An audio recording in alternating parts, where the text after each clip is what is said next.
It's tough. You can burn out pretty hard. Like Yeah. I think I burnt out this last year, like kind of earlier in the year. Yeah. Found it pretty hard to hit my hours. I wasn't really having like a mental health issue, but Yeah. it just was like I am sick of being in my basement. Like Yeah. I want to like see people. And so this summer, I just like consciously was like, I'm gonna just see as many people as I can.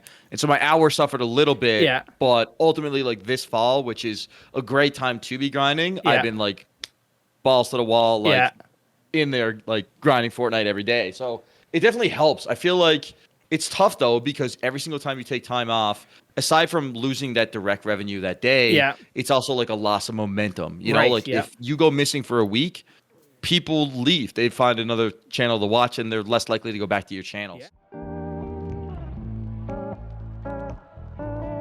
Hey, she's a beauty.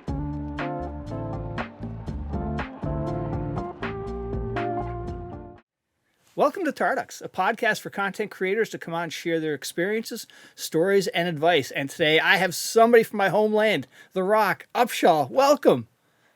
Good to be here, man. Oh, so Thanks for having me. Yeah, no problem, man. Thank you for doing this. Totally appreciate this. So what we do to start things off, we do 3 rapid questions to get the juices flowing. So are you ready? I think so, yeah. All right. So sketchiest bar you've ever been to? Anywhere on George Street, pretty much. I'm just trying. I don't even know. One of my fiance's ex-boyfriends actually recently assaulted me at one of these bars downtown. Holy I shit. mean, like it was not a big deal. He got grabbed immediately, and it was at George Street Fest. So I guess the whole street, like literally, when I say the whole street, All can right, be sketchy. For those that don't know, in St. John's, there's this street called George Street. And how many bars are on it? It's over 100, and it's like maybe 200 meters long. Like Yep. I think it has the most bars per square capita of anywhere in the world. I think we have that record. Yeah. Which Yeah. I don't know if you want to brag about that record, but Well, we're on a tropical island in the North Atlantic. What are we going to do? Nothing but drink, right? And play video games. exactly, man. Yeah, no, Yeah. 100%. All right. So you're going out to your favorite place to eat. What are you eating? What am I eating? That's a tough one. There's actually a Chinese food place downtown that's really good. Peaceful Loft, downtown St. John's, Newfoundland.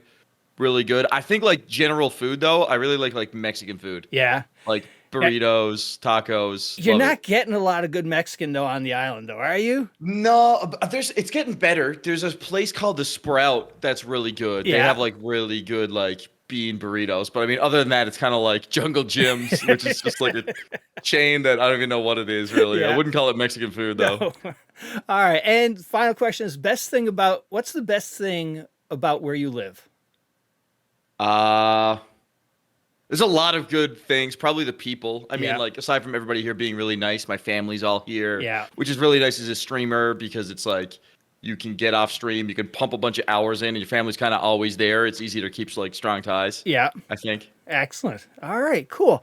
All right. So, what's your background? What were you doing before you created those first YouTube videos or first went live?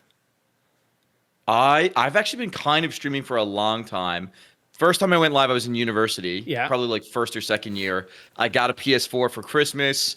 Hit the share button on it, tried it out. I originally started streaming just to like show the people in like my little gaming team kind of like a feed when they weren't playing that night. Yeah.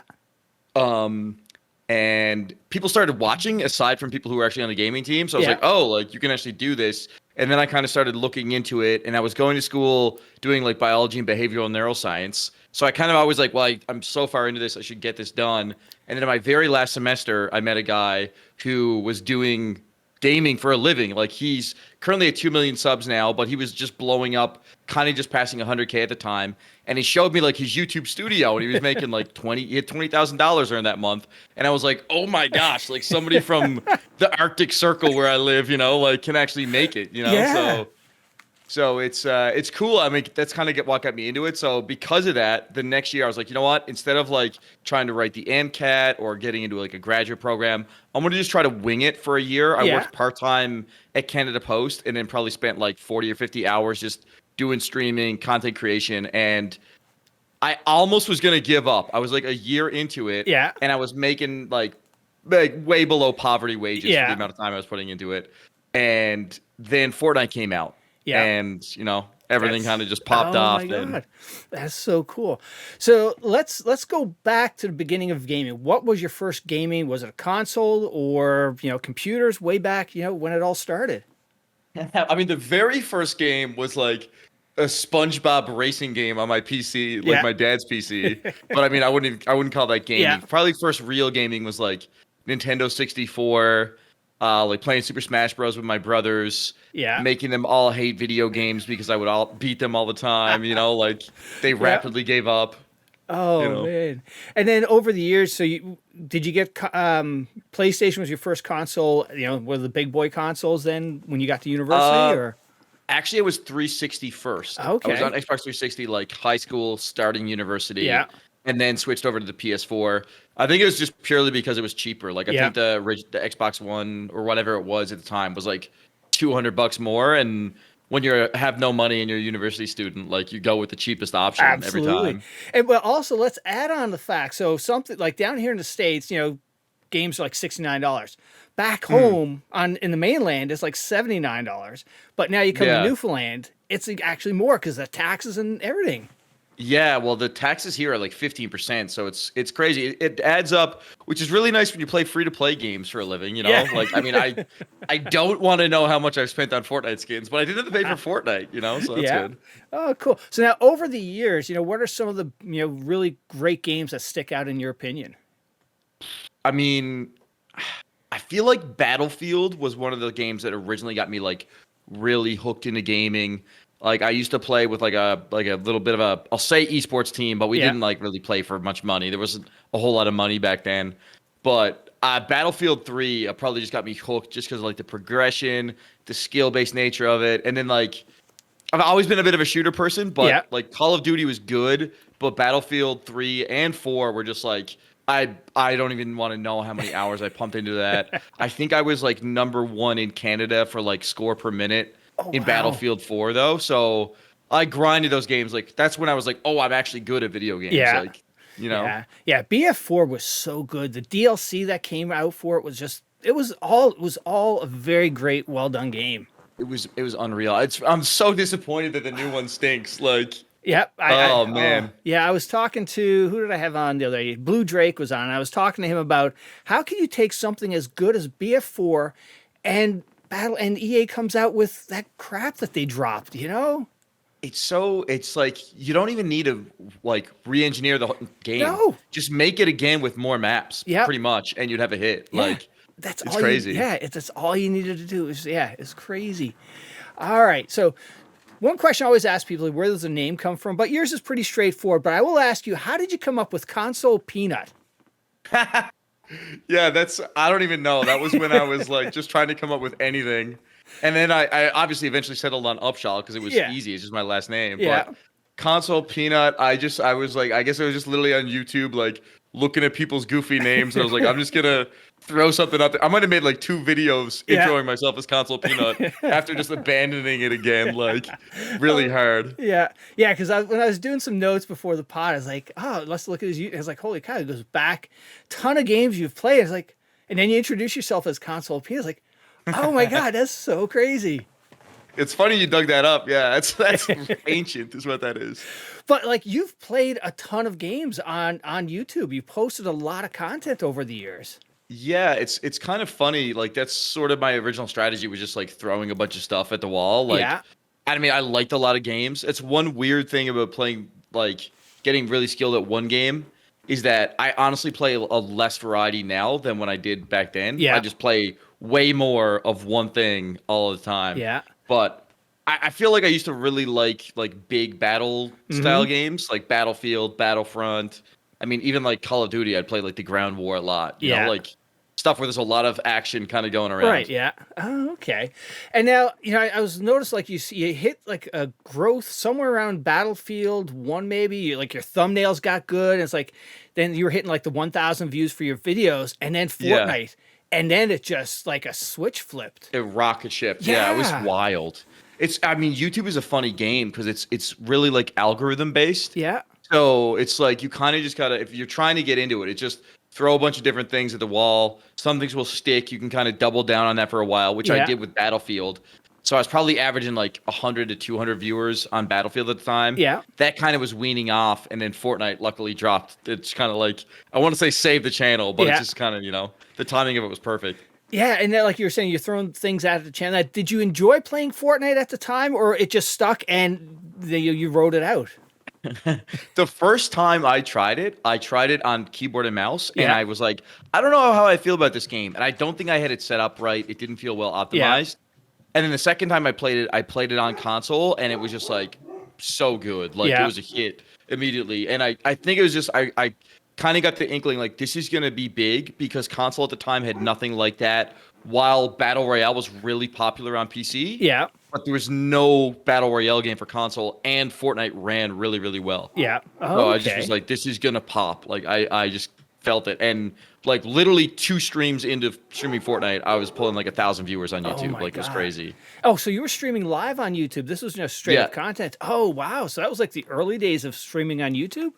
Yeah, and it's funny, like you hear a lot about YouTube like being a good platform now, but I don't know, I'm skeptical. I mean, Twitch has been making some interesting decisions lately, but man, YouTube, the monetization opportunities on YouTube are like you can have 2,000 viewers and make $5 on a live stream. Like there's no advertisements. Like I think a lot of it, unfortunately, is people like huge people getting multi-million-dollar contracts and then telling everybody how great that experience is. Yeah. Because I'm sure that's awesome. Oh, like, yeah. Who wouldn't want that? Right. But yeah. Your grandfather like, for an 80-20 split. Like, yeah, that's best. But, you know, that's not everybody.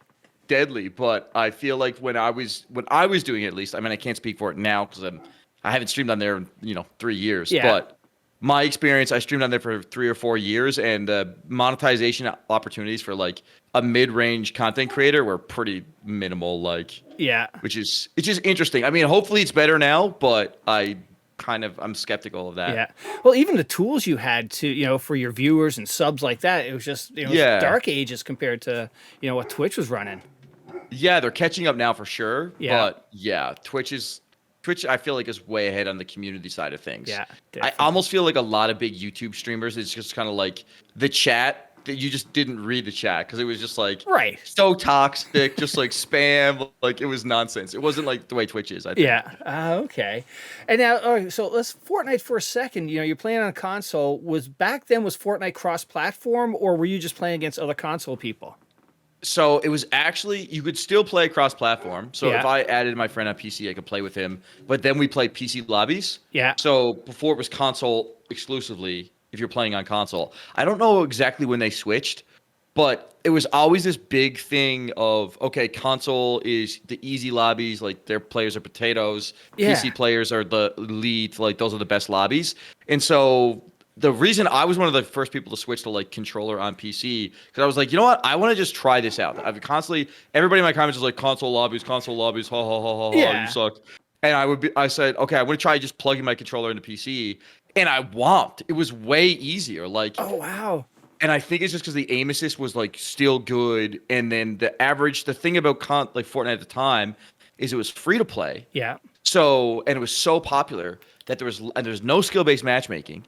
So you'd have obviously like your ninjas and your Tifus. Yeah. But you'd also have a ridiculous amount of like 12-year-olds on their mom's laptop getting 20 frames, like using one of my friends, like IRL friends, was using like a mouse thing on her keyboard, like a little ball. Oh my God, like the nub?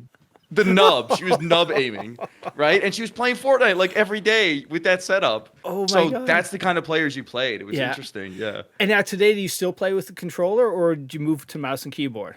I still play controller. Yeah. I have played mouse and keyboard. I mean, I used to play PUBG, and that's like exclusively mouse and key. Yeah. I'm not bad at it. I think, honestly, I could probably full switch now if I wanted to. Yeah.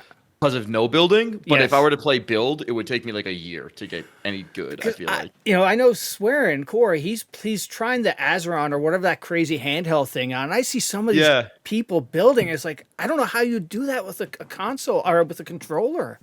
It's actually really nice. Like the way they designed it, it's because it's like, I'll just show you my controller here. it's like every single you have like your 4 wall pieces. So Yeah. each button on the top, Yeah. there's 4 buttons, is each individual piece. So you can basically just like if you have a high enough sensitivity, you can Yeah. just spin and crank your way up like and do all Oh, kinds of okay. stuff. Like the layout of it is pretty intuitive. Yeah. Now, obviously, keyboard and mouse it's a bit easier because you have a full keyboard Yeah. to like have a bunch of different binds, but they've done a pretty good job. But like it's at the point now where there's so many different buttons in Fortnite that I have to if I want to mark like, hey, there's a person over there, Yeah. I have to unbind my emote button Yeah. so that I can mark people. Like otherwise, I just have no more buttons. Like Yeah. I'm out of it. Oh shit, that's crazy. So now that first time you went live, you had people in chat that you didn't know. What was that experience like? It was interesting. I mean, I feel like I just got really excited about it. I don't Yeah. know, in a weird way. I was like, oh my god, there's people watching me. Like, and they just said like, nice shot. Oh my god. Like, I think that was my first like emotional reaction. Was like, holy crap, this is pretty cool. Like, Yeah.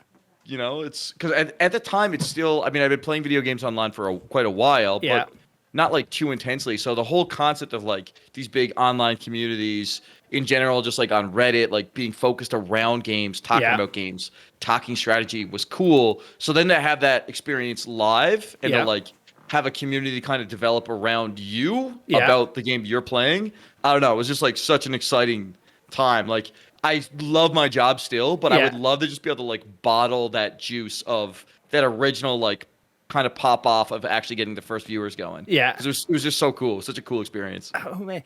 And now back when you started creating your content, did you have any editing experience or anything like that? Or was it just, slapping some stuff together? And no, not at all, man. Like I was using like Windows Movie Maker. I'm still not very good at editing. Like, Yeah.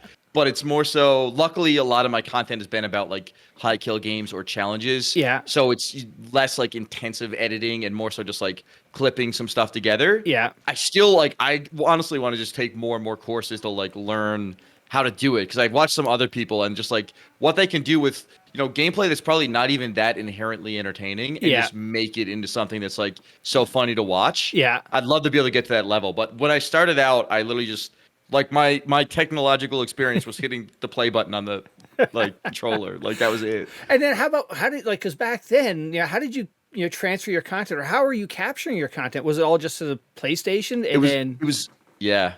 It was all through the PlayStation for the first 2 years probably. Holy shit. Yeah, like I had no setup. Like and it's great because you can still do that. Yeah. If you had like an Xbox One, a Series X, or like the PS5, you Yeah. can still. I'm pretty sure it's still a share button.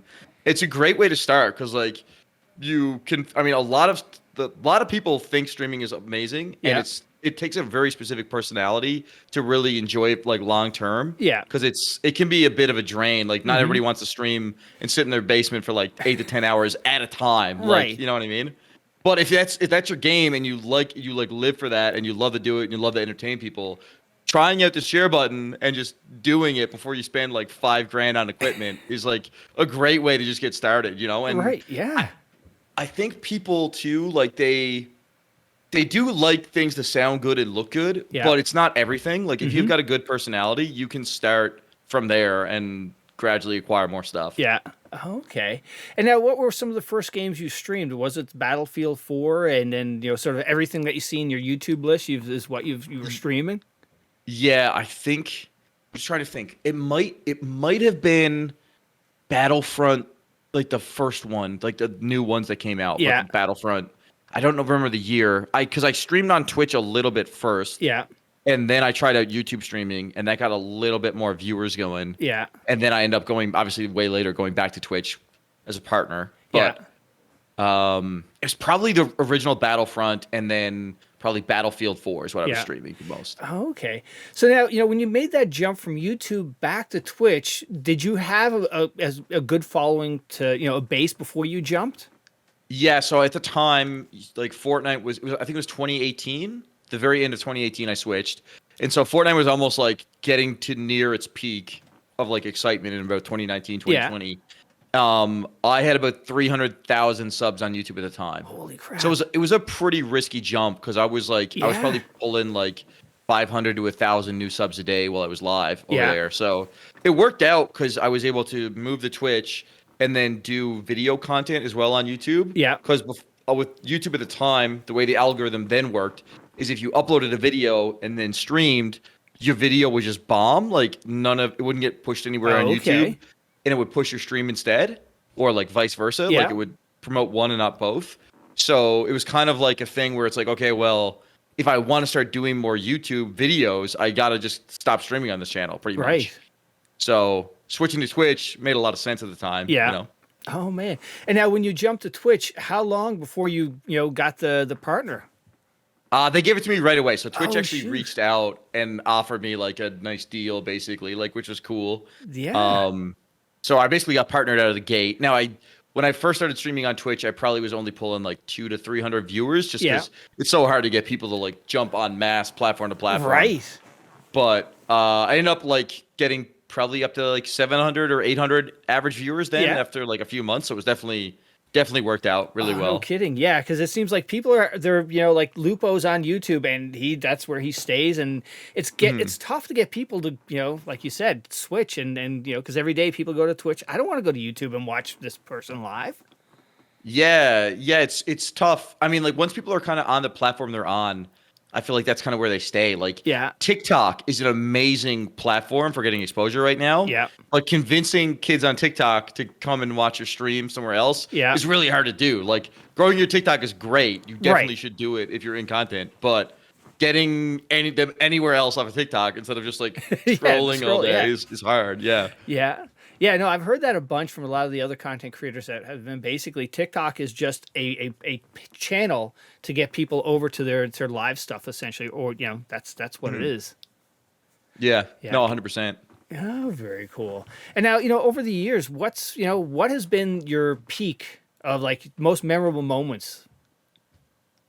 Most memorable moment on stream. Honestly, it's probably like a month after Fortnite came out. Yeah. Just like opening up stream, like starting it up and just instantly being at like 2,000 viewers when it was like nobody was streaming it, but there's a boatload of interest for it. Yeah. That was probably just the coolest moment. I don't know. Aside from that, Fortnite put me in the game for like a tournament. Like I had like in the compete tab, it was like Upshall's tournament.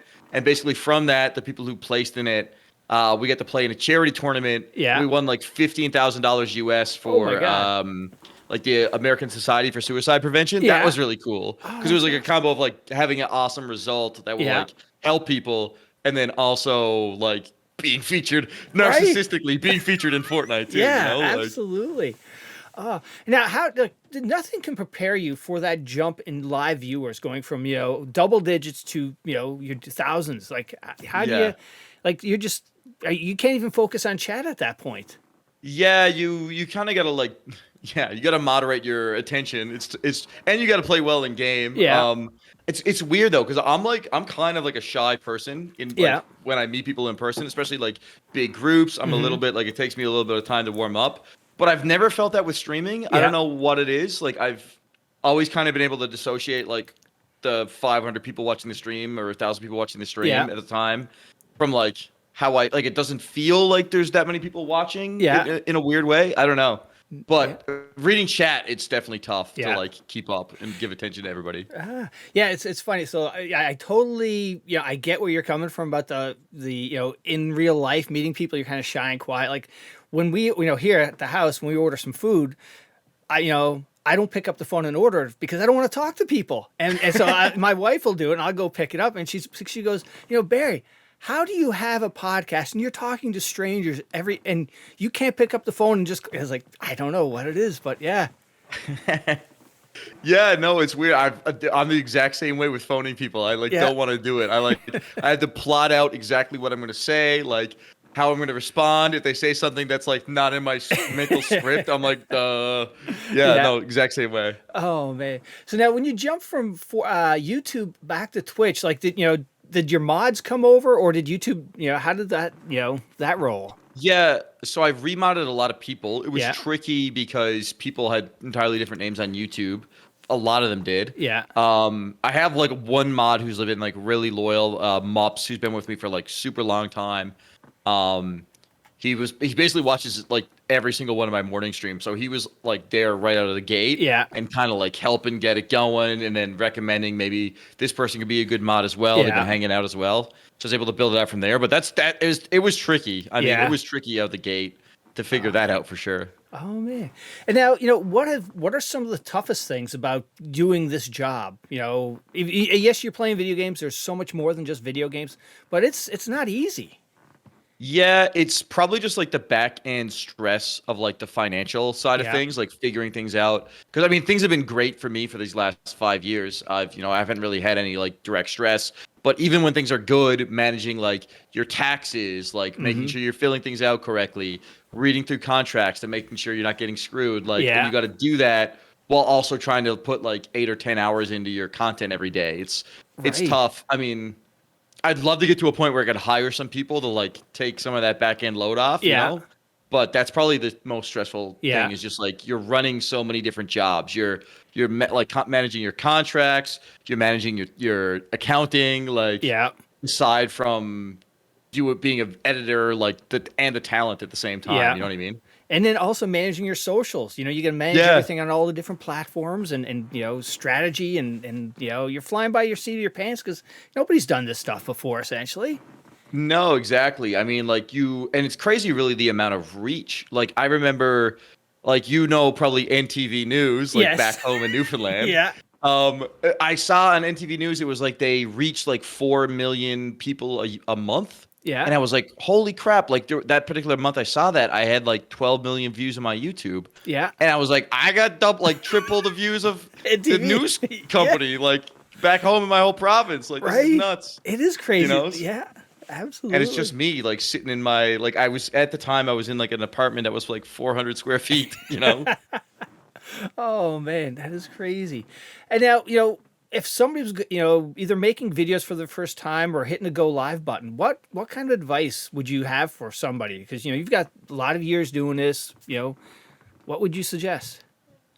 What would I suggest? I don't know. I guess just kind of try to be yourself, but also try to be like, I always just try to aim for like, what kind of stream would I watch? Yeah. I'll try to accomplish that today. Yeah. Because it's like, you ultimately got to just focus on thinking about content that's like gonna get people interested and content that people are gonna enjoy. Because I do see some people like they boot up a stream, they kind of just sit there and they just expect people to like show up and watch and not understand why that's not happening. Like I remember watching Tim the Tap Man way back in the day, back when he was like only averaging a couple hundred viewers. Yeah. And he said, no matter how the viewership is that day, I try to stream like there's 100 people there and just out of the gate talk like I'm talking to 100 people and just like commentate it. Because if you sit there and you're just, there's one viewer, I'm not right. Like, and it's me on 3 different laptops. Yeah, exactly. Like, and who am I talking to? But you kind of got to talk to that because people will float through Twitch and go like sort from like low viewers to high, and they'll pop into a stream. And if somebody's putting on a show, they'll probably stick around for that versus the person who's just like mellowed out in their chair, Right. Yeah. So many people who've been on said similar things like, they hide the number because they don't want to know how many, just because mentally, if there's one person, like you said, I'm just going to sit back. Why put the effort in? Yeah, exactly. Yeah. That's probably like number one. Yeah. Like is just try to always stream like, there's a boatload of people watching you, whether or not the numbers are high or low that day. And I don't know, just try to, I just try to think of a stream that I would enjoy. And obviously you don't want to copy somebody, but like you want to be like, okay, I'm going to try to get that energy level up. I'm going to try to, be as funny as I could possibly be, or be as skilled as I could possibly be, or informative, or whatever your brand or however you want to push your content. Like, but just try to, do that as good as you can while you're on stream. Yeah. Which is tough, because you got to grind stream for like 6 to 10 hours. A lot of people do, Yeah. So being at that level is probably the hardest part, I would say. Yeah, because you got to be on. Nobody wants to watch somebody who's not enjoying themselves or not talking, like you said, because from a discoverability factor, you're 10 pages deep to get those people who have like 1 to 5 viewers. Mm-hmm. Yeah, 100%. Yeah. I mean, it's funny. Like a lot of like when I go back to, I said like personalities on stream, like not everybody's the personality for it. Yeah. But like I met Nick A30 in real life. Yeah. At like a paintball event we did, and the personality he has on stream is who he is. So it's sort of like, if you are that person, if you're really like gregarious and like happy and open, if like it's going to be way easier for you to be a streamer, like, because not everybody's that person, which is Right. totally fine. Yeah. We're all different people, Yeah. Yeah, like there's you have your head crackers, you have the people who are storyteller streamers, you have the people who are like the bartenders, the local bartender who's you're coming in and it's just a conversation through everybody in your community. There's many ways you can succeed, I think, on when you go live.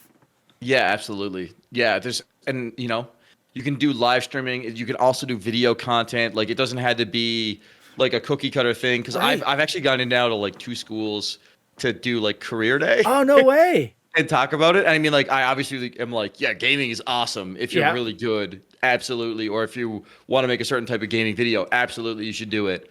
But it's also like you can be interested in anything. You could be really good at violin and create your own like how to play this song, like or like do demos of like different things. I don't know, with violin. I don't really know. Yeah. But you can do anything, and like YouTube and Twitch. Like there's lots of people who are very interested in very specific things, and if nobody else is making that specific thing, and you are, that can be huge for you. Absolutely. And then, there's a lot of careers around, even if you're not streaming, you could be casting, you could be like social media marketing. There's so many other things that, comes with this new sort of, field. Yeah, it's really exciting, honestly. Like it's pretty cool. I mean, I obviously, whenever I go to like family gatherings, there's like a bunch of people. So, like, what are you going to do if nobody watches you play video games anymore? Like, what do you think's going to happen? Yeah. It's like, well, I don't know, but like, it's gotten pretty good so far. And this, the internet has so many opportunities in it, like it's like, it would be dumb. It would be very dumb for me to not continue trying to play Fortnite and stream right now, Yeah, it's what you do, and you've got a following, you got a community, and and speaking of community, how would you describe the Upshall community? Boomer-ish, I think. Like, I definitely have the older side, similar to Swearin, who you had on. Yeah. I have like a older side of Fortnite. I feel like I did a survey, and the average age in my community was 28. Oh shoot! I was like blown away by that. I was like, that's wild. And it's so many people like have said to me, like, I was looking for a Fortnite stream for my kid to watch that was like safe for them. Yeah. Unfortunately, yours wasn't, but because you're too much of a weirdo. But I'm sticking around. Like, I'm enjoying it. Yeah. So it's funny. It is. It's great because I'm ignorant. I've never played much of Fortnite, but because of some people I've had on the pod, like Monster D-Face and Nikki Brave Edits and Swearin, it's opened the community. Like, my opinion of the game has changed so much, and the community is fantastic people. Like, I'll go, like I said, I don't play Fortnite, but in mornings I'm starting up, I'm going to check out Corey, and it's just the get you going, man. Yeah, he's got a great show in the morning, man. Yeah, really good. Yeah, it's yeah. Oh, go ahead. Sorry. So I'm on that Newfoundland, the U.S. delay right now. Yeah, no, it's just it's interesting, like how the Fortnite community, I feel like, is way bigger and like broader than I think it seems on the surface. You know what I mean? Yes, absolutely. It's not just a bunch of 13 and 14-year-old people playing it. Yeah. Like, I mean, there are a lot of those. There's a lot of cracked out like 15 and 16-year-olds who are nuts at the game, but there's a lot more of that too. And I mean, I think a lot of the streaming community definitely tends to be a bit older too than like the demographic even of the game they play. Yeah, absolutely. And now you brought up a funny story about your family thing. You're just, how long have you been playing this video game stuff for? Like, are you like, when you go out, do people know who you are at this point, or are you sort of like, it's not that big, back home? Yeah, I don't think it's that big in Newfoundland, but I do occasionally get recognized, which I always find goofy. Like, I don't know how to act. Yeah. Funny enough, I've probably been recognized like maybe like 6 or 7 times, like in Newfoundland, just by people who don't know me. And at least like 5 of those have been at Canadian Tires. For whatever reason, whenever I go to a Canadian Tire, like, there's kids. I got swarmed by a bunch of kids at one time. Like, oh my God, it's really? Bizarre. Yeah, I don't know. So Canadian Tire, if you want to collaborate, like, I got a lot of crossover there, but it's very weird. I don't know what it is, but shout out Canadian Tire. There we go. I'm always recognized there. We'll get you sponsored. Those European hockey jerseys, just get a bunch of advertisements on it. Yeah, 100%, man. Oh yeah, so like some people who I've had on, they talk about, when they look back over it, they said, "Oh, I wish I had to hire an editor earlier because that would have freed up so much more time." If you looked back over your years you've been creating content and streaming, what would you have done a little different? I would probably. I don't even know if I would hire an editor so much as I would hire like a thumbnail person. Yeah. Like thumbnails, I feel like for YouTube are so much of it. Yeah. Because like editing, especially back in like original Fortnite, you didn't even have to like make necessarily like highly edited content. People just wanted gameplay. Yeah. So the first like 3 years, like if you uploaded a 20 kill game, boom, like 100,000 views. Like Yeah.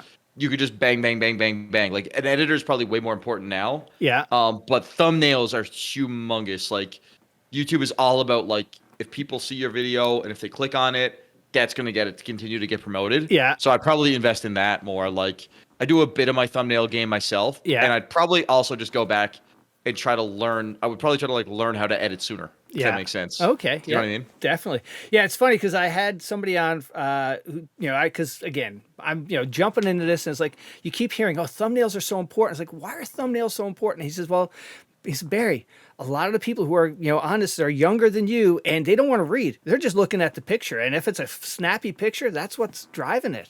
Oh yeah, it's all about. I mean, if I upload a bad like thumbnail, like if I'm a bit lazy that day, or if I just don't have anything to go and I just upload a default, I might have like a 5% click through rate, which just means like people look on YouTube.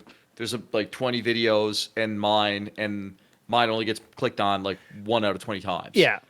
But if I then like I can literally have that video up for 2 days and then upload a better thumbnail on that video and immediately like I've had videos go from like 5,000 views to like 500,000 because I changed the thumbnail. Yeah, it's that's interesting to know. I thought once it's in the system, if you make changes that you've missed that window, so you've seen where you've like you said, just change a thumbnail and it just took off. Yeah, it pops. Wow. Yeah, and I mean some of my videos still get lots of views that I uploaded like tremendously long times ago. I actually have a stream that I don't know what it is about the thumbnail, but people still click on it from like 4 years ago. I guess when they're just like looking for old Fortnite, if they search maybe like old Fortnite streams, that one probably gets recommended, I'm guessing. Because it's like it's gotten about 1 million views, like a 6-hour stream from 4 years ago has gotten like 1 million views in the last year. Crap, that's crazy. Which just doesn't make any sense. Like I don't get 1 million views a month on YouTube right now with Fortnite. So it's like, why is that just randomly getting selected? It's bizarro. Oh man. So when you're creating your new content, are you putting still the same amount of focus on YouTube content, or are you switching it up, mixing it in with like TikToks and YouTube Shorts? I've recently tried to get into short content. I didn't really get into it for like a long time just because I didn't really get it. I don't know. I kind of over the last year and a half, I've been focused a lot more just on streaming in general. Yeah. Because I feel like the casual consumption of Fortnite has decreased, but the hardcore like live streaming side has like stayed really strong. So I kind of tried to like be there for that. Yeah. But I'm trying to get into the TikTok and like YouTube short side of things because that seems to be where all those platforms are headed anyway. Yeah. But I don't know. I got to get better at that. That's one thing I've got to get better at doing is uploading those regularly for sure. Yeah, it's like people's attention spans have just gotten to the point where long form content, I just want to watch that 30 seconds, swipe up, and that's it. Yeah, exactly. I feel like, like there's a lot of people who love streams, but I feel like it's just like kids just love to consume that like swipe, swipe, swipe, swipe, swipe. I mean, I like TikTok. I spend way too much time on it. I'll usually delete it off my phone for like a few weeks until I want to upload to it, and then I'll download it, upload to it, delete it again because I waste so much time on it. Yeah, TikTok is so funny. Like initially I was like, I don't get it. And looking through is like, there's this weird crap that maybe because I'm old and I don't, but more content's going on there and it's more, it's more consumable for, people my age or my interests. It's getting better. The content on like the short content is getting way higher quality. Yeah. People are like editing stuff down. And then because there's so many people on it uploading now, your algorithm can get so particularly tailored for you. Yeah. So you can see exactly what you want to see at all times pretty much on TikTok. Like I open mine, it's like occasional gaming video, a lot of like mountain biking, a lot of like skiing and like the Swiss Alp videos. Yeah. Like stuff that like I've never told it that I like that. It just knows that that's what I'm like really into. Oh, like no way. Now hang on. So do you ski? Yeah, I'm a bit crunchy for somebody who plays video games. Like I've been to Whistler a couple times. Last month I went to the Purcell Mountain Lodge, which is like a backcountry lodge. We had to hike up like 13 kilometers up. I think it was like 7,000 feet up in the mountains. It was like looking onto Glacier National Park. It's just like unreal stuff. So like, I Nice. don't know how many Fortnite creators are into that per se, but Well, yeah, you just threw me off because like I know we have Cornerbrook back home. It's like yeah, but glad to see you got off the island because there's like I'm down here in New England, so we got some nowhere near what we got out west, but we have we have Vermont and New Hampshire with some it's rocky, but it's good skiing. yeah, yeah. I mean, Marble is nice. It's just this snow doesn't last. You know, the Right. season is so short. Yeah. Um, but yeah, I mean, I've been to Whistler there a couple times. Tremblant is also really nice. Yeah. I mean, that's on the East Coast, but Yeah. there's nothing like the big mountains on the West Coast, though. Oh It's just like a man. totally different experience over there. Now have you gone mountain biking out there as well? I haven't. I really want to. Now, Yeah. Newfoundland is getting a lot better for that. Oh, Like, is I it? think just during COVID, like it Yeah. built up a lot. Like people got really into it. You see like loads of kids now riding around like $6,000 bikes. Oh Like I wow. just happened to find a trail like literally 2 minutes in at the end of my street Yeah. that has like berms built Oh and wow. like big drops built out. I didn't even know it existed. It's just like Yeah. people are so into it, they're just throwing trails up everywhere. And I mean, there's so much land that there's nothing on here that you Right. can Yeah. do that. Like Ah, that's obviously we cool. don't have big mountains to Yeah. run down, but like cross country mountain biking has really like popped off here, I think, Oh, recently. that's excellent. Cool. All right. We'll get a little sidetracked there. Sorry about Yeah. that. So now, when it's so now from a Fortnite standpoint, if we look at the game, it's been around for so long. What do you think Epic has done to keep it, fresh and just keep it at a peak? Yeah, it got updated very frequently, still gets updated very frequently. I actually just heard that the next season is going to be like a brand new chapter and they're going to drop a brand new map. Like Oh wow. and that's in December. So, I mean, that's not 100% confirmed, but Yeah. it's like confirmed by leakers who've always been right. So, Yeah. it basically is confirmed. Um but I mean, I guess it's just like update frequency. I don't know a single game that updates like Fortnite updates. Like Yeah. that's just honestly the way it is. They're constantly coming up with new stuff to recreate the game. I mean, the no build mode is like pretty new in itself as well. Like Yeah. that brought a lot of people back in. Like I had people who I played with Fortnite at like the very start, like Yeah. real life friends, who like dropped the game for 3 years and then came back to play it when no build dropped. Yeah, like we saw, like we talked a little bit earlier. I started this whole podcast because it came from the Escape from Tarkov community, and we go through wipes, and when the wipe is when we're close to a wipe, people are trying different games, and then Fortnite dropped the no builds. We had like a mass exodus of people that just went over. We had Lupo, we had a whole bunch of people come back to Fortnite, and because the skill level, if you're no builds, you don't have to, you're not worried about building, and it's a whole different game. Yeah, well, I think there's a bit of an issue with Fortnite with building, in that building almost got too good for itself. Yeah. Because right now there's an issue where if you're really low ping, you can box yourself in, build a roof over your head, Yeah. have your four walls, and if you have like 20 ping lower than me, which Yeah. everybody does because I live in Newfoundland, Yeah. I can't get to you. If you just hold down your wall when I'm shooting at it, Yeah. you can just infinitely hold that. So what will happen in build mode is everybody's so good that they can build fairly competently now. Yeah. So I'll be fighting somebody, I'll get them lit, I'll get them down to 1 HP. Yeah. And so they'll just build that structure around themselves, box themselves in, and sit in it and hold their walls. And so I'm like, okay, like Yeah. this fight is now stagnant because Right. you're just sitting in there and I'm out here. So I feel like unfortunately everybody's so good at build mode now Yeah. that just kind of defaults, and then it becomes whoever lives closest to Virginia where the servers are Right. wins the fight. You know? Yeah. Gotcha. And I that- think no builds got rid of that, really. Yeah. Like I play on Middle East servers for like some of the tournaments and it works fine, Oh, good. Now, what is your preferred mode of play these days? Do you like no builds is where you like to go? Yeah, I mean, I like no builds. But it's funny, like again, for the exact same reason I just mentioned, I think if I lived in like Virginia, Yeah. I would prefer build mode because I would be that kid who, as soon as it's close to death, can just hide and Right. then kill the other player, you know? Oh man. And now, what are some of the things that you would like to see added to the game? Is there anything that sticks out as like, oh, I'd really like to, see this gun or something along those lines? They will never add this, but proximity chat. Oh, yeah. I would love that. They will never do it, but it would be like content palooza. Like it would be so good. Yeah. Oh yeah. We so Tarkov added they added in-game voice at Christmas time, and there was a number of us that thought this is going to be toxic because you think of PUBG and everything like that. Yeah. But it was the best thing they added, because now all of a sudden you have people coming in there. Like I got friends from Connecticut. They VoIP people. They got a Texas drawl where I don't know where they, and it's just so much more fun, you know, because you're talking shit to whoever you're, you know, aiming down the hallway with or whatnot. Yeah, it's it's awesome. Like I don't know. I played PUBG, and that was like one of the best content things in that game is just like the goofy stuff. You can like almost like create like role play. Yeah. Like you can do anything you want, really. It makes it so much more of a social experience. Yeah. Especially when you like are streaming yourself playing solo all day. Like if Right. I do an 8-hour stream of solo Fortnite gameplay, you know, you talk to your chat as much as possible. Right. But ultimately you get to a point where you're like this is just, I'm just shooting guys. I'm better than most of the people. Right. I win most of the games. It's kind of like I don't want to say monotonous because you're trying to keep it interesting. Yeah. But it does get a bit monotonous, you know? Yeah. It's better when I like hop on with Swearin and we play some duos and we can kind of like rattle off each other. But, yeah. Yeah, but proximity chat would just be, oh my gosh, it would be so nice. That would be cool.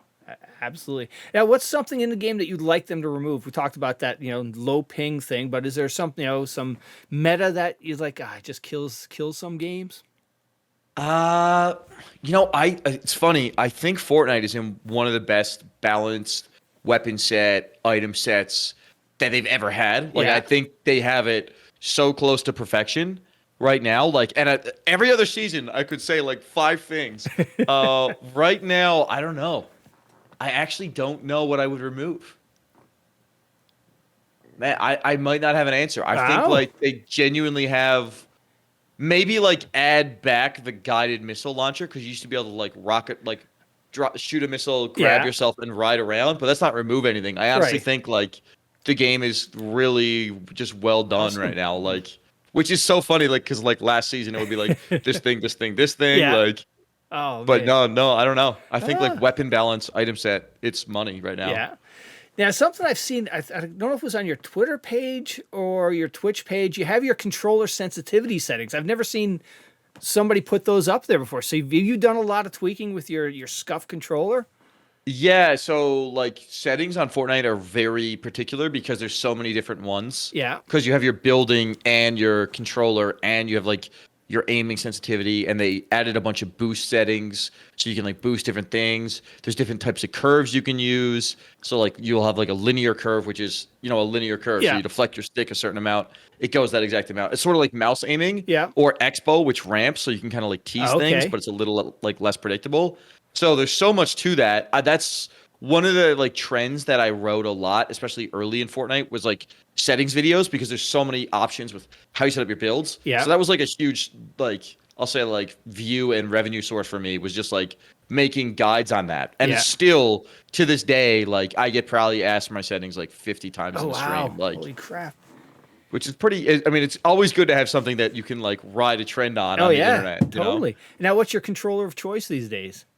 I am currently rocking a Llama Scuff DualShock 4. So I actually had the paddles off. Okay, yeah. So it's a Scuff paddle controller, but I still play like claw grip like this. Yeah.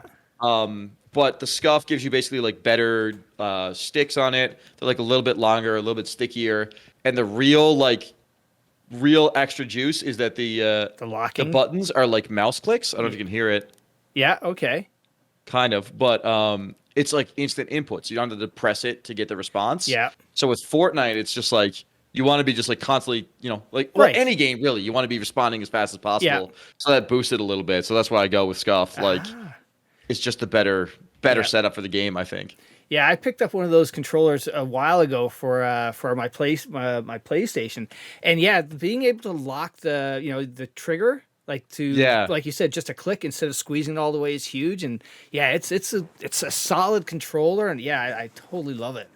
Yeah, well, they have that option. These are actually like actual mouse clicks. Oh, no way! Like right now, like the stick, or like the trigger, like I can only click it like that no far. Way. That's cool. So that's on now. That's activated, even though it hasn't moved. So like you can. I mean, it's just like a keyboard click, right, like it's just firing right away. Oh, that's really slick. Oh, cool. Yeah. So now, are you playing anything off a stream? Any other video games? A little bit of Mario Golf, a Yeah. little bit of Mario Kart. Just trying to think. I'm looking forward to Warzone 2. I think I'm Yes. gonna play that a bunch. But I haven't really like I'll pick things up for like a couple of weeks, but I Yeah. usually just like go back to Fortnite. I mean, when you're sitting in the chair for 8 or 10 hours, you kind of don't want to sit anymore. Like Yeah. at least you shouldn't. Like I'd be like, okay, I gotta go for a walk, like go for a bike ride, do something to get off my duff and like Yeah. do something a bit here. Oh, absolutely. And now, with your community, like, do you notice is your community a little bit more jacked on a Friday versus a Sunday or a Monday? Is there like certain days of the week or times of the year where it's like, oh, shit's gonna get wild today? It's honestly like early morning. I feel Yeah. like it's before everybody gets to work, or they're like on the way to work and they're watching the stream on the bus or something. Yeah. Like that's when my community is always like pumping the highest. People like drop like mad subs, and then Yeah. like around like lunchtime, it's like everybody's kind of back to work and it's a lot more chill. Yeah. But I would say like Monday mornings particularly, because everybody's back at work and nobody wants to be there. Yeah. Is when I get the highest viewership and like the most active chat. It's like kind of goofy. Like Monday morning is the most popping for me. Now, okay, so your Monday mornings or even lunchtime, because you're Newfoundland, we have our own time zone, an hour and a half ahead of East Coast. Like, where's your community or where are your viewers coming from? Have you ever looked at those analytics? Yeah, so it's mostly American. Yeah. It's about 55% American, 10% US. Yeah. And then the rest is split between like Europe. I think I might have like 10% Australian viewership as well. Yeah. We get like, especially when I'm live really early. Yeah. We get a lot of Australians checking in at like, 10 p.m. their Yeah. time. But it's mostly North American, probably like 30% Yeah. like EU. Okay, that's cool. Now, I also noticed that you're a part of Complexity. What is Complexity? So Complexity is an organization. They're like a long-standing org. They were like really big. I mean, they're still really big for Counter-Strike. They were like started in like the really early 2000s. They're a pretty awesome group. I'm really lucky that I kind of like joined with them. They're based out of Dallas, Texas. Okay. And so they're actually kind of like they're the investment firm that kind of like owns Complexity is also involved with the Cowboys. Like, No way. so like Jerry Jones is a partial owner of Complexity, like my wow. team, and so Yeah. that's how we have like the Dallas Star basically Okay. is our symbol. Yeah. Is because like we literally are on like the Dallas Stars like campus. Yeah. So I think it's like the Ford Stadium is right across the street Holy from crap. like the Esports Center that's there. That's fantastic. Pretty cool. I mean, I've been down there now a couple times. It's Yeah. always a good time to go down to Texas, like especially when I go down in the winter and it's freezing here, and then I go down and it's like 18 degrees Celsius, and everybody's like, I'm so cold. Yeah, I know. And I'm walking around in like booty shorts, like being too hot. It's nice. Now, how did you get hooked up with them? So one of my good buddies was playing like for them, like a content creator for them, Yeah. Ducky the Gamer. He's like a mobile guy. Okay. And they were basically just looking to expand their team at the time for Fortnite. And I had just left like Obey, which was like my previous org, because they had gotten bought out. So I was just kind of chilling, like, and then they reached out, they gave me a good offer to do some work for them. Yeah. I like helped them like create some content for their YouTube channels, and in response they like I'm sponsored, basically by the team's orgs. Yeah. They pay me a salary, which is that's awesome. very nice when your income can go like Yeah. all over the place. Absolutely. So a little bit of a steady paycheck is awesome. Oh, that's cool. And now, any other sponsors you have that you want to give a shout out to or anything like that? Well, I'm sponsored by Scuff. Okay. So you can get 10% off of Scuff controllers. I got reached out to by like pretty much every pro controller company. Yeah. Which is awesome. Holy crap. But I tried a bunch of different ones, and Scuff is easily the best one in my opinion. Yeah. Especially this one. I haven't used all their new controllers, but if you do play on PC, I would definitely recommend the DualShock 4. Now, one thing I will say, PS5 blocked all old controllers. Oh. So if you play on PS5, you have to buy the new PS5 Scuff. So I was really annoyed by that. I bought a PS5, and the controller feels like a brick. I don't know if you felt it, but it's like it's massive. It's literally got like razors on the bottom of it. Like the bottom, instead of being rounded, it's like a flat like slice, and it just digs into your palms. And I don't know. I'm like hands fatigued with that controller faster than any other controller. So I'm a little bit annoyed on that, honestly. Yeah. Like I would have probably been playing more PS5 if that wasn't a thing. It's like the old school Nintendo controllers that were square and right angles and just dig into your hands if you remember those things. Yeah, it's like looks like something that was designed to be futuristic with absolutely zero thought about somebody actually holding it. Yeah. You know? Oh, absolutely. So now the Fortnite community, how would you describe the Fortnite community? Your experience with them. I feel like it's getting tighter nowadays. Like I feel like everybody, especially with skill-based matchmaking, everybody kind of fights each other too, and especially like the morning streamers. I feel like it's a really positive place. I feel like it used to be back when it was like a mainstream fad. Yeah. It could be a bit more toxic, but I feel like now that the community's kind of like steadied out a little bit, I feel like it's a really like, I don't know, it's like an overall positive spot to be. I feel like the community's, I don't know, it's great. It's really supportive. There's a lot of like, good like mid-level streamers who get like, might not have the most viewers, but like the community just kind of backs them a lot. It's really cool. Yeah, it seems really cool, and it's like how I found you was we were playing with Corey or Swearin, and so how did you guys end up hooking up and connecting? Well, so Maddy is good friends with Swearin, who's also Maddy's one of my complexity teammates. Oh, okay. And so I played with them one day, and then like me and Swearin, we hit it off. So we started playing more together, And we've been running like there's like weekly duo tournaments now, and like for two like 30-year-old Fortnite players, boomers, kicking ass. Boomers in the Fortnite community, we've been getting like top 10 in these like duo cups. So it's been pretty awesome. Like Swearin's got really good comms. I just got like controller beams, and we just coordinate, man. It's a good time. That's excellent. And now over the years, have you been out to any TwitchCons or anything like that? The only time I've really gone to the States is for like the trips down to meet like complexity people and film a bunch of content. I've never been to TwitchCon. I really wanted to go this year. I like had tentative plans, and I looked at the flights, and it was 17 hours. Oh my God. Yep. It's just like it should be better than that. It usually is, but right now it's just like a crazy time to be flying from Newfoundland. In Canada. Yeah. Well, from Newfoundland, it's awful to try to get there and get. It sucks. Yeah. And it's like 17 hours each way. I'm like, man, if I like, for one, I have a bad back. If I got to sit on a plane for 17 hours, I'm going to pass away. Like, it's not going to work. So, like, I'm going to get there and be like walking around like this, like the whole time, Well, let's not even forget, though, that's not a direct flight. So you're rolling the dice with connections, too.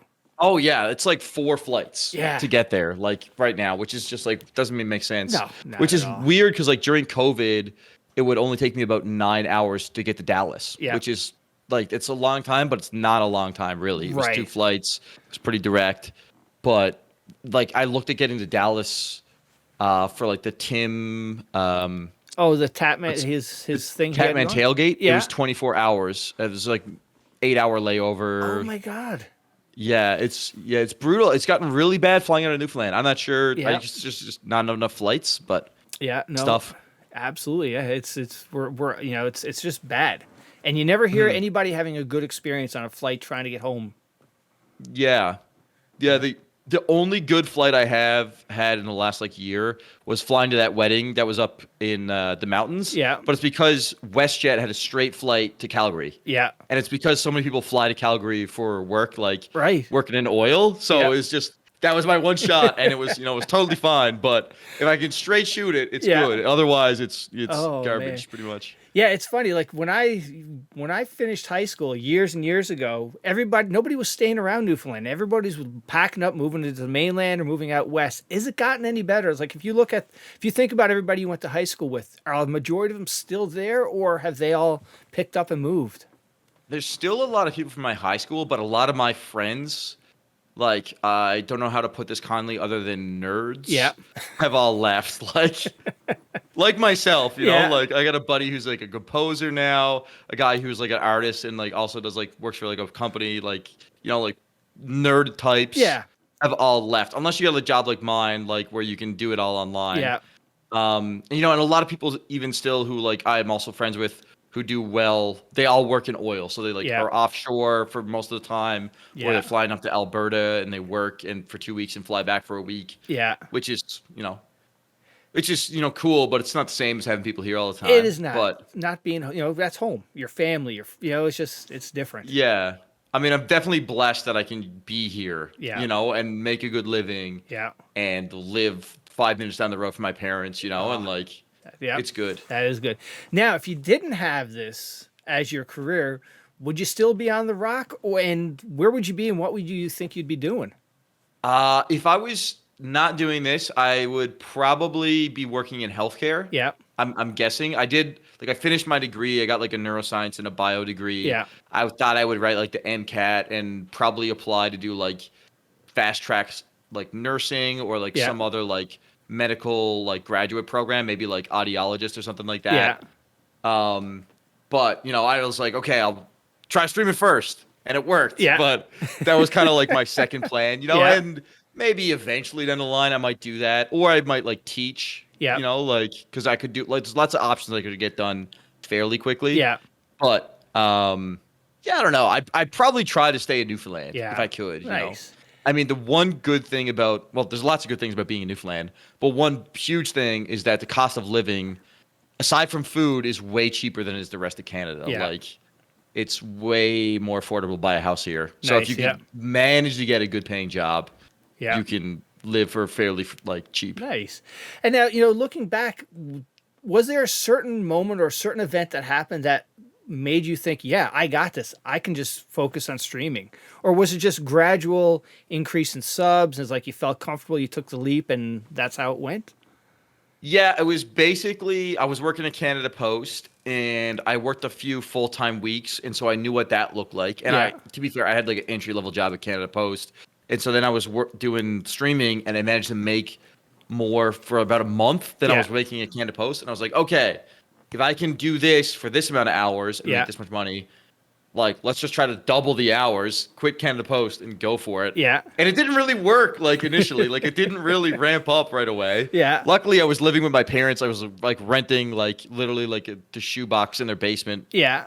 for a while. Like so I was able to like survive. Yeah. But you know, Awesome. I mean, I guess which is like a privileged thing to be able to get like really, really cheap rent. You know, I was giving them like $400 a month Yeah. to like live in live in the basement, but you know, like not everybody can do that. No. But Yeah, but what? That's something that is a common thread amongst the people I've had on who've been successful is the support mechanism they've had around them, whether it's a spouse or whether it's the family. They've had good support structure to sort of be there just in case, and it gave them that nudge and that time frame where it could take off and work for them. yeah, it's really amazing what having good support does for you. Like I've had, you know, people in the past who've not supported it at Yeah. all, like, and, you know, said that this is a dumb idea, Yeah. this would never happen for you. And then, like, other people who just, like, made it happen, you know, Yeah. like my current partner, like my fiance, she's been great. Yeah. I mean, she's been, like, really supportive the whole time. She's like, this is awesome. Like, it's cool to see you so excited about this. Even Yeah. when I had, like, 0 viewers at whatsoever. And now, like, I've been able to, like, put her through school. Like, she's about to finish, like, X-ray technology, Yeah. like so she's gonna be doing imaging in a hospital now, which is awesome because we're Yeah. gonna be double income, no kids, Woohoo! 2 dinks, for a while, you know. So it's cool to be able to do that for her because she supported me so much, you Yeah. know, when I was starting out. And now this is actually a good question I have is, because you're in Canada, the whole socialized healthcare, is that a bit more of a comfort factor than the people down in the States down here who, when you're a content creator, you don't have vacation, you don't have sick time, you don't have healthcare. Those are all heavy things that people got to try to build into, when they try this path. Yeah, well, it's interesting for sure. I mean, I don't think about it, so. Yeah. Yeah. That'll tell you, really. You know, Yeah. like I don't have to think about it. The only thing is if I got to get my teeth cleaned, Yeah. I pay for that out of pocket. Right, You yeah. know, I could get a health insurance like and pay for it like from my like company. Yeah. But I don't really need to. Like Yeah. I mean, I think there's sometimes like certain prescriptions are not paid for. Yeah. It's a few different things, but it's ultimately like to a point where I don't have to think Yeah. about it. I mean, That's good. it's in my taxes to a Right, certain yes, extent, I'm sure, absolutely. but like. Yeah. But Now, yeah, it's definitely one level of stress, Yeah. you know, gone. Now, the one thing I've talked to a bunch of people about is like, if you ever got to a certain level of a content creator, whatever, whether it's something with Twitch or YouTube, it would be nice to have something built in there to accommodate for either sick days or a couple of days off, because people are doing this grind 10 hours a day, 6 days a week or more. And that's the mental health aspect of it is could be very impactful. It's tough. You can burn out pretty hard. Like Yeah. I think I burnt out this last year, like kind of earlier in the year. Yeah. Found it pretty hard to hit my hours. I wasn't really having like a mental health issue, but Yeah. it just was like I am sick of being in my basement. Like Yeah. I want to like see people. And so this summer, I just like consciously was like, I'm gonna just see as many people as I can. And so my hours suffered a little bit. Yeah. But ultimately, like this fall, which is a great time to be grinding, Yeah. I've been like balls to the wall, like Yeah. in there like grinding Fortnite every day. So it definitely helps. I feel like it's tough though because every single time you take time off, aside from losing that direct revenue that day, Yeah. it's also like a loss of momentum. You know, Right, like yeah. if you go missing for a week, people leave. They find another channel to watch and they're less likely to go back to your channel. Yeah. So it's hard to think of a system that would work where Twitch could like pay a sick leave or like some kind Yeah. of like, you know, just like mental health day, but still be able to offset just like the overall loss of not streaming. Right. Unfortunately, this job is a job where you just got to constantly be at it. Like it doesn't really Yeah. give you much leeway. Yeah. You know, it really doesn't. You're like a small business owner essentially. Yeah, no, 100%. Yeah. Yeah, and Definitely. it's all momentum, you know, but it's the same thing if you ran a bakery and Yeah. people showed up to your bakery and for 2 weeks there's nobody there, there's no bagels. Like, what do I do? So they just go to the other bakery, Yeah. you know, on the other side of town. And Yeah. then you probably lose that business, you know? Absolutely. Yeah. So it's tricky, you know? It is, absolutely. You figured it out though, so that's awesome, man. And the other piece, the other thing that adds into it though is the passion, the excitement. That is worth so much, you know, more than probably not so much more than a financial aspect, but you're just, you know, you're happy. Your fiance sees that you're happy, and that's you know, that's very good to be. Yeah, no, definitely. I mean, it's awesome to enjoy your job. You know, Yeah. like there's obviously up days and low days. And when something becomes your job, it's now your job. Right. It does have a little bit of a different feel than sitting on the couch eating potato Yeah. chips playing video games. You know what I mean? But Absolutely. it's definitely enjoyable. I'm definitely really happy with like the decision to chase the dream Yeah. because you know I'm living it. It's Excellent. good place to be, man. No doubt. So, you know, when it comes to other content creators, is there anybody flying under the radar that people should check out? I mean, shout out to my guy Swearin. I think, you know, he's doing great. Yeah. I think he's gonna be even bigger year over year. I think the like amount of effort he puts into his content is Yeah. really solid. I think he's gonna be big. Maddy and F, really underrated grinder. I play with her a lot in Yeah. Fortnite as well. She is really, really good. She's really on the TikTok grind. I wouldn't doubt she'll have like in a couple of years, she'll have like 1 million followers on one of these like short style like platforms because Yeah. she's doing a really great job with it. She just needs that algorithm to grab her channel and rocket ship it, I think. Yeah. Who do you mainly roll with these days? So Swearin and Corey is one of them. Maddie and F. Swearin, Maddy. I play a lot of solos because Yeah. solos usually bang pretty hard for like Fortnite viewership. Like Yeah. people, because you just maximize the amount of interaction you get. Right. Swearin, I play with like another Complexity teammate, Punisher. Yeah. He's very good. I mean, he qualified for like the Fortnite World Cup Oh, where wow. they, you know, like they played that. That was like $30 million in prize Jeez. pool, you know, like, so he's a very big deal in the Fortnite community. Yeah. Like, so it's really cool to be able to play with him. That's cool.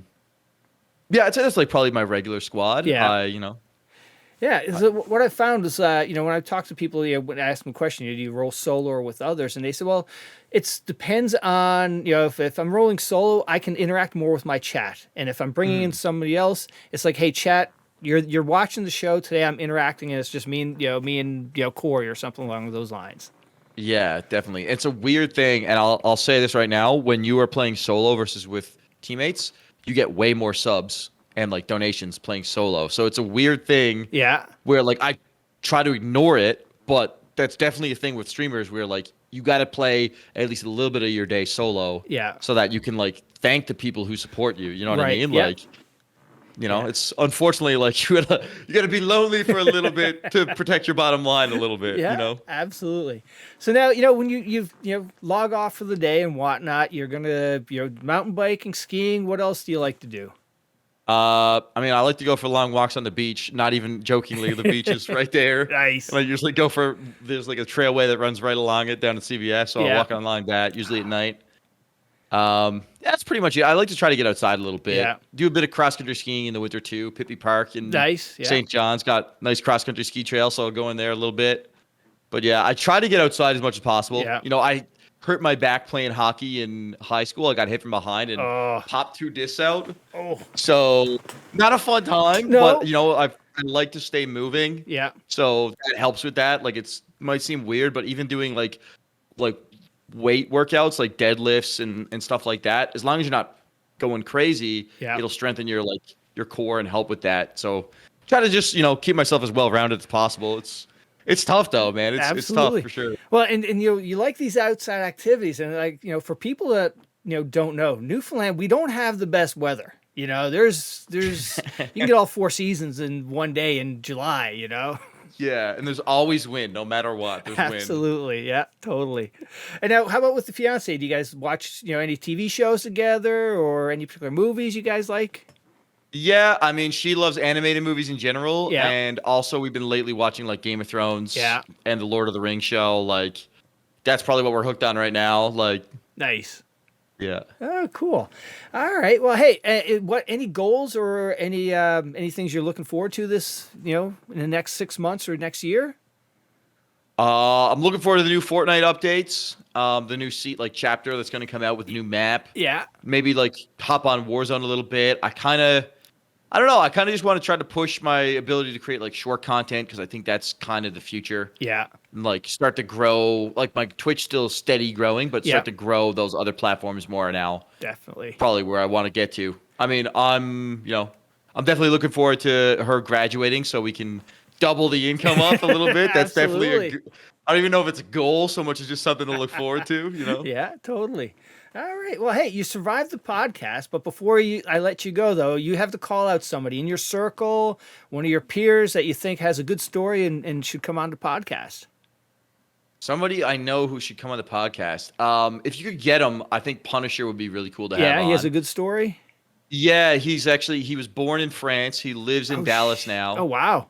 And, you know, he's just an incredible, like, esports athlete. Like, there's no other way to put it. Like, he's just very skilled. But he's both on the older side of, like, the Fortnite community. But still is, like, that crazy reaction time. Crazy, just, like, innate game sense. Yeah. And I think he'd be an incredible person to have on to talk to 100%. Oh, cool. Actually, one more thing you just brought up, but with esports, I don't know if it's happening there on the island with any schools or the MUN or anything like that. Are they putting together or seeing any esports teams forming?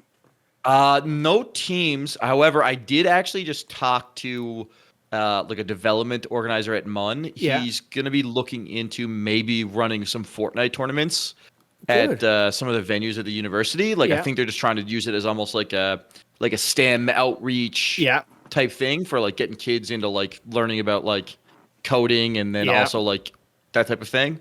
But if they could organize some Fortnite events, that's going to be really cool. I'm going to talk to them next week. Yeah. I have no information on it right now, but he basically wants to pick my brain on it because I know a little bit about this gaming stuff. Absolutely, yeah. Because what we're seeing down here is like, first of all, we have some of our Division I colleges like St. John, Quinnipiac. They got esports teams with you get full scholarships for these kids which. It just blows your mind. You think about like, you got these football teams and now you got these geeks, nerds coming in and they're wearing the school colors and representing, playing Fortnite or Rocket League. It's funny because, I mean, video games for me during university was the reason I missed so much class. Like, yeah. Oh, it's crazy. Crazy times, man. But hey, thank you so much for coming on. Yeah, no problem, man. It's been a pleasure. Absolutely.